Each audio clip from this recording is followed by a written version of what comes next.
so patiently for me to begin. For my Hunterian Associates project, I chose to examine singing treatises. That's books which aided a singer in developing and improving their singing ability during the 18th and 19th century. There are approximately 60 of these books held within special collections, which date from approximately 1790 through to 1860. Each one paints a clearer picture of vocal tuition, vocal styles, developments and expectations in singing from Italy, France, Germany and Britain. The singing style from this period, which is more commonly known as bel canto, for many years now has been clouded in mystery. It has been thought in the past that many of the techniques in the 18th century singing tradition were passed orally from master to student, with very little being preserved in written notation. And to a certain extent this is true, but there are a vast number of singing treatise publications from this period which suggests that something of the tradition was trying to be preserved within written publications. Another reason for the apparent mystery of the bel canto tradition is that one of the most popular voice types during this period is now gone, and that is the voice of the castrato. The soprano voice during the 18th century was one of the most sought after voice types, but it did not just belong to boys, girls and women. It also belonged to the adult castrated male singer. Tenors, basses and altos were in existence during this period, but they did not command the same high fees as the soprano voice, and it was often the castrato who took top billing.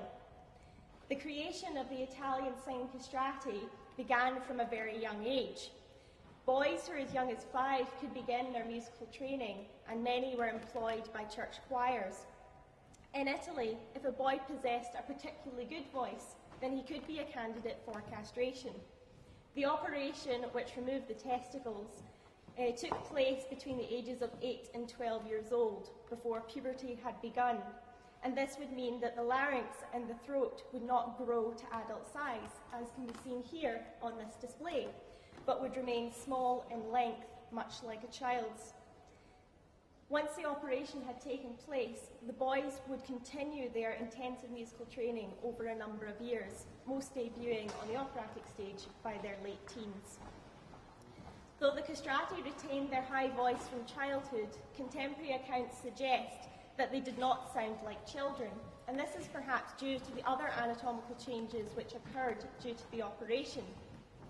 Many contemporary accounts of the appearance of the castrati describe these men as having grown enormously tall with really long gangling limbs, and there are many caricature drawings of the operatic castrato towering over his prima donna colleague. Their chests were also described as having grown enormously wide, and this has led researchers to theorise that the wide size of the chest could have contributed to their extraordinary singing ability. The singing voice of the most famed castrati is described as having been brilliant, flexible and powerful. This brings me to the singing treatises. It would appear that those singing treatises written in the 18th century were designed with the professional student in mind, though not just necessarily the castrato student. For example, one of the treatises that I have here on display is a contemporary translation of the singing treatise written by the Italian castrato Pier Francesco Tosi in 1723. Observations of the Florid Song was translated into English by Mr. Galliard in 1742. And Galliard states within his translation that he found funding the translation of the work to be quite easy, as the subject was as familiar in England as it was in Italy. Despite the familiarity with the subject, there are very few examples of similar publications to Tosi's being published in Britain during this period. But the castrato voice was an export of Italy, and these boys would have been trained in their native country, which suggests that when Galliard was translating the work for a British market, he was marketing it at different voice types rather than the castrato voice. This work provides a glimpse into important features that a student of singing was expected to acquire. One was that the student should learn how to correctly embellish an operatic aria using vocal ornamentation such as the messa di voce,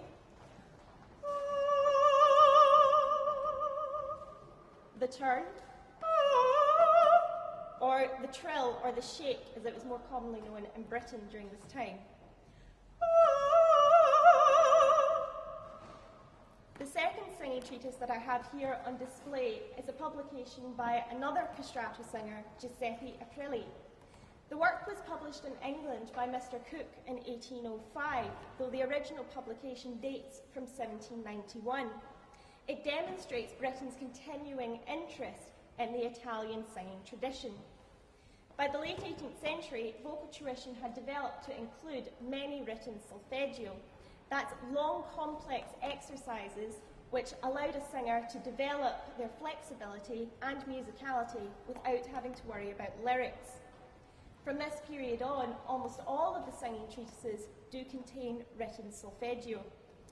They're quite strenuous exercises, and most of the singing treatises warn against the beginner student performing these solfeggio before they are capable.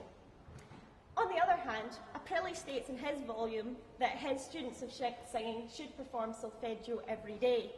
And in fact, the other castrato singing treatises I have looked at by Rauzzini, Crescentini and Perghetti all state within their volumes that they have designed their solfeggio with a more advanced student in mind, which is another reason why I believe that the castrato singing treatises were marketed at a much more professional student. The solfeggio were the backbone of a castrato's vocal tuition, and they are an extension of the embellishments that Tosi discussed within his work. Unlike modern vocal tuition, there is no mention of developing a powerful voice, but rather to cultivate a flexible voice. Perhaps the castrato never had a need to develop a powerful voice because his anatomical structure already allowed him to be in possession of a powerful operatic voice. Though it is possible that the castrati may have been at an anatomical advantage to other singers, it is my belief that it was their vigorous training using these solfeggio which allowed their voices to develop, to become brilliant, flexible, and powerful. Once the castrati became incredibly popular, naturally it was expected that the female soprano would develop her voice to match the abilities of her castrated colleague. The solfeggio aided a singer to gain control and instilling a technique that would produce a brilliant sound. By the 19th century, amateur singing had become a popular requisite of young dilettante women, and they often enjoyed performing their favourite operatic arias at parties. This can be seen in later singing treatise publications, as they include many editions of the most favoured operatic arias of the time. On the other hand, the castrato singing treatises that I have looked at opt not to publish editions of the operatic arias, but instead to publish multiple solfeggio. This is why I believe that these works were streamlined to a much more professional student market.